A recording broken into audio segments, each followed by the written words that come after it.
खरं तर पोलीस प्रशासन असेल किंवा महसूल प्रशासन असेल यांना हे उशिरा सुचलेलं शहाणपण म्हणावं लागेल। ही 1 वर्षापूर्वीच यांच्या मुसक्या आवळायला पाहिजे होत्या आणि खरं तर यांची फक्त 4 जिल्ह्यातून हद्दपारी केली, यांना उचलून जेलमध्ये टाकलं पाहिजे। यांच्यावर 307 सारखे गंभीर गुन्हे आहेत आणि फक्त हे 9 लोक नाहीत, असे शेकडो लोक आहेत आणि त्यांचा मुख्य आका आंतरवाली सराटीत बसलेला असतो।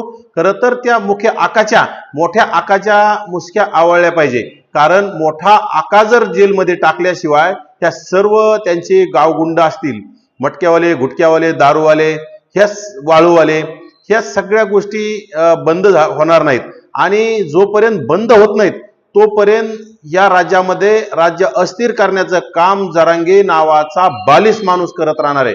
कारण ह्या वाळूवाल्याच्या, मटक्यावाल्याच्या, गुटक्यावाल्याच्या, दारूवाल्याच्या रसदीवर जरांगेचं आंदोलन चालतं। खरं तर जरांगेकडे माणसं राहिलेली नाहीत, परंतु जरांगे यांच्या पैशाच्या जीवावर भाड्याने लोक गाड्या लावून रोजंदारीनं लोक आणून त्या उपोषण असेल अशा कार्यक्रमाला बोलून त्या कार्यक्रमाला गर्दी करण्याचा प्रयत्न करतो।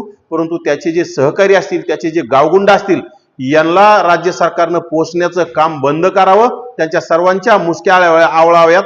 खरं तर फक्त जालना जिल्ह्यात त्याचे सहकारी नाहीत, बीड जिल्ह्यामध्ये सुद्धा त्यांचे गुंड आहेत, ते सुद्धा जरांगेच्या आंदोलनाला रसद पुरवण्याचं काम करतात। या सर्वांच्या मुसक्या आवळून खरं तर यांच्या आवळण्यापेक्षा जरांगेच्याच मुसक्या आवळल्या पाहिजे, कारण त्यांचा सर्वांचा मुख्य आका जरांगे आहे आणि जरांगेच्या मुसक्या आवळल्यावर हे सगळ्या गोष्टी बंद होतील असं मला वाटतं। जरांगेला प्रसिद्धीची हव्यास आहे। खरं तर जरांगेला उपोषण करायचंच होतं, तर जरांगेने उपोषण सोडलं का? आता गोरगरीब मराठ्यांचे लेकरांना दिशाभूल करून त्यांना कुठेतरी त्यांच्यावर गुन्हे दाखल होण्यास परावृत्त करायचे का? त्यांना कुठं वेड्यात काढून त्यांना कुठेतरी साखळी उपोषण करायला हवं? आणि साखळी उपोषण हे उपोषण होत नाही, कारण साखळी उपोषण सकाळी दररोज वेगळे लोक येतात, खाऊन येतात आणि दिवसभर नाही 2 दिवस माणूस उपाशी राहिल्याने काही होत नाही।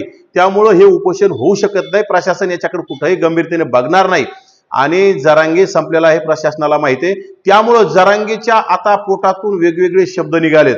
काल जरांगे बोलताना मुख्यमंत्री महोदयांना संविधानिक पदे राज्याचे प्रमुख आहेत, मुख्यमंत्र्यांना एकेरी भाषेत बोलून शिवीगाळ करण्याचा प्रकार जरांगेकडून झालाय। खरं तर जरांगेच्या आता तात्काळ मुसक्या आवळल्या पाहिजे आणि कुठेतरी जरांगेच्या मेहुण्यावर गुन्हा दाखल झाला म्हणून जरांगेनी उपविभागीय अधिकारी यांना सुद्धा तुझ्याकडे बघतो बिकतो अशा तुला असं करू तसं करू धमक्या मारण्याचं काम केलंय। खरं तर जरांगेला धमक्या मारण्या प्रकरणी सुद्धा गुन्हे दाखल झाले पाहिजे जरांगेवर, कारण हे राज्य हा देश संविधानावर चालतोय किंवा जरांगे इथं काही हुकुमशहा नाही किंवा राजा नाही, इथं एकच राजा डॉक्टर बाबासाहेब आंबेडकर आणि डॉक्टर बाबासाहेब आंबेडकरांच्या संविधानानुसार राज्य चालतं। त्या संविधानामुळं ह्या लोकांवर गुन्हे दाखल झाले पाहिजे।